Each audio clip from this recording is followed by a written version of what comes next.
Hello friends, welcome to Gowrisko. இன்றைக்கி நம்ம இந்த வீடியோவில் என்ன பார்க்க போகிறோம் அப்படின்னு பார்த்தீங்கன்னா, பிரண்டை தொக்கு எப்படி செய்கிறது அப்படிங்கிறது தான் பார்க்க போகிறோம். பிரண்டை சாப்பிட்றதுனால உடம்புக்கு ஏற்கனவே நல்லது, எலும்புக்கு பலம் அப்படின்னலாம் நான் உங்களுக்கு ஒரு வீடியோலேயே சொல்லியிருப்பேன். இப்போ பிரண்டை தொக்கு எப்படி செய்கிறது அப்படிங்கிறத பார்ப்போம். இது நமக்கு எலும்புகள்லாம் ரொம்ப வீக்காக இருக்குது இப்போல்லாம், அப்படி தான் இருக்குது எல்லாத்துக்குமேவும். அதனால் இந்த பிரண்டை செஞ்சு தொக்கா செஞ்சு அப்படியே வச்சுட்டு சாப்பாட்டுக்கு அப்படி இல்லைன்னா இட்லி தோசைக்கு அந்த மாதிரி நீங்கள் சாப்பிட்டு பாருங்கள். நான் இன்றைக்கி சாப்பாட்டுக்கு வச்சுருக்கிறேன். செம டேஸ்ட்டாக இருக்கும், நீங்களும் சாப்பிட்டு பாருங்கள். வாங்க எப்படி செய்யுதுன்னு சொல்லி நம்ம பார்ப்போம்.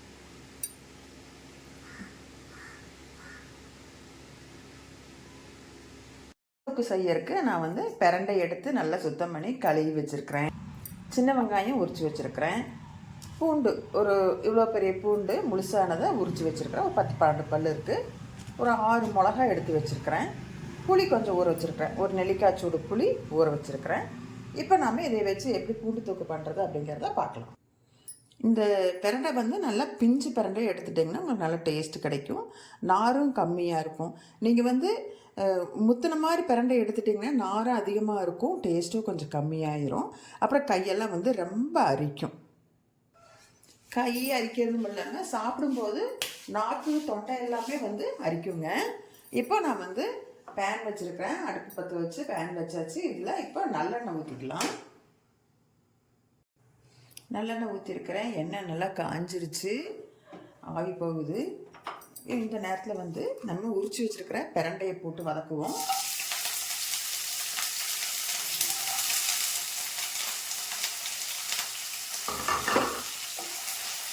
பிரண்டை நல்லா சுருளை வதக்கணும். இப்போ பிரண்டை நல்லா வதக்கியாச்சு. பிரண்டை எப்படி கலர் மாறி இருக்குதுன்னு பாருங்கள். கலர் எப்படி மாறி இருக்குது பார்த்தீங்களா? இந்த அளவுக்கு பிரண்டை வதக்கணும். இப்போ இது நம்ம வேறு பாத்திரத்தில் மாற்றி எடுத்து வச்சுக்கணும். இப்போ இதுலேயே பழைய எண்ணெயே இருக்குது. அதே பேனில் அந்த பழைய எண்ணெயிலேயே வெங்காயத்தை போடுறேன்.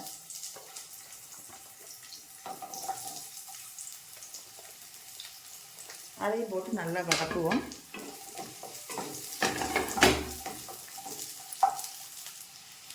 அது கூடயே வெங்காயத்துக்கூடயே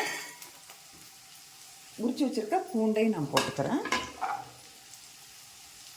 அதை போட்டு அப்படியே ரெண்டையும் சேர்த்து நல்லா வதக்கலாம். இப்போ வெங்காயமும் பூண்டும் நல்லா வதங்கிடுச்சு. பூண்டு கலர் மாறி இருக்குது பாருங்கள். அப்படியே அந்த பூண்டு கலர்லேருந்து கொஞ்சம் கலர் மாறி இருக்குது. வெங்காயம் நல்லா வதங்கிடுச்சு. இப்போ இந்த டைமில் வரமிளகா போட்டுக்கலாம். நம்ம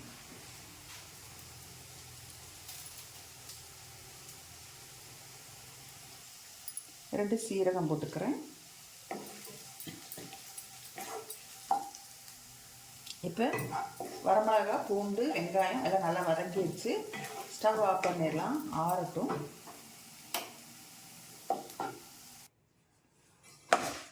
இப்போ வதக்கி வச்சது எல்லாமே நல்லா வதங்கிருச்சு, நல்லா ஆறிடுச்சு. இப்போ இதை எடுத்து மிக்ஸி ஜாரில் போட்டுக்கலாம். இதையுமே வதக்கி வச்ச பிரண்டையுமே அதையுமே ரெண்டு ஒன்றா சேர்த்திட்டு ஜாரில் போட்டுக்கலாம். இப்போ மிக்ஸி ஜாரில் தண்ணிக்கு பதில் நான் கரைச்சி வச்சுருக்க புளித்தண்ணியவே ஊற்றிக்கிறேன். தேவையான அளவு உப்பு போட்டுக்கிறேன். இப்போ அரைச்சாச்சுங்க, நல்லா மையாக அரைச்சாச்சு. ஏற்கனவே வச்சுருந்த அந்த பேன்லேயே நல்லெண்ணெய் ஊற்றிக்கலாம். இப்போ நமக்கு பேன் காஞ்சிருச்சு. அதில் இப்போது உளுந்து கடுகு போட்டுக்கிறேன். உளுந்து கடலைப்பருப்பு போடணுன்னா போடலாம், அது உங்களுடைய ஆப்ஷன் தான். நான் போடலை. கடுகு நல்லா வெடிக்கட்டும்.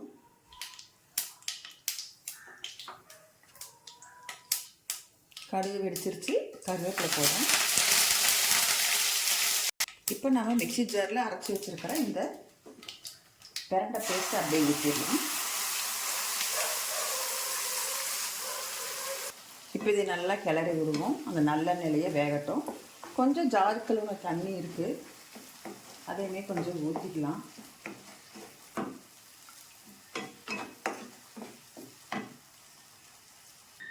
கொஞ்சமாக ஊற்றிக்கலாம் தண்ணி.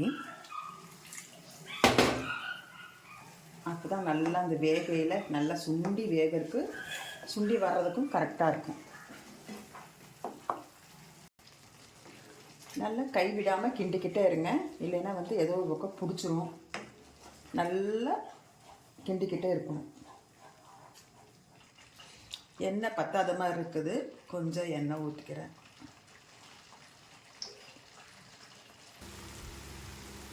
பாருங்கள், இப்போ நமக்கு தொக்கு ரெடி ஆயிடுச்சு. எண்ணெய் அப்படியே அங்கங்கே எல்லாம் பிரிஞ்சு வந்தாச்சு இல்லையா? இப்போ வந்து நீங்கள் உப்பு காரம் எல்லாமே பார்த்துக்கோங்க. பார்த்துட்டு பச்சை எண்ணெய் போட்டு பிரட்டிக்கலாம். இப்போ லாஸ்ட்டாக ஒவ்வொருத்தரும் இது கூட வந்து வெல்லம் போடுவாங்க. நான் வந்து போடல, எனக்கு அதில் விருப்பமில்லை, நான் போடல. நீங்கள் போடுறவங்க போட்டுக்கலாம். இப்போ இது கூட நான் வந்து கொஞ்சம் வறுத்து வச்சுருந்த வெந்தயப்பொடி போட்டுக்கிறேன். கொஞ்சம் வறுத்து வச்சுருந்த கடுகு பொடியும் போட்டுக்கிறேன். போட்டு 2 புரட்டி ஸ்டவ் ஆஃப் பண்ணியாச்சு. 2 புரட்டி இறக்கிடலாம். இந்த மாதிரி நீங்களே செஞ்சு சாப்பிடுங்க, உடம்புக்கு ரொம்ப நல்லது. எலும்புகளுக்குலாம் ரொம்ப பலம், உடஞ்ச எலும்பை கூட ஒட்ட வைக்கும்னு சொல்லுவாங்க. அதே மாதிரி உடம்புக்கு நார்ச்சத்தெல்லாம் ரொம்ப கிடைக்கும், ரொம்ப பலமாக இருக்கும். ஒரு டயர்டாக இருக்குதுன்னா இது சாப்பிட்டு பாருங்களேன், நல்லாயிருக்கும். இந்த வீடியோ பிடிச்சிருந்தது அப்படின்னா எனக்கு ஒரு லைக் பண்ணுங்கள், ஷேர் பண்ணுங்கள், கமெண்ட் பண்ணுங்கள். கௌரிஸ் ஹோம் சேனலை சப்ஸ்கிரைப் பண்ணிவிட்டு பாருங்கள்.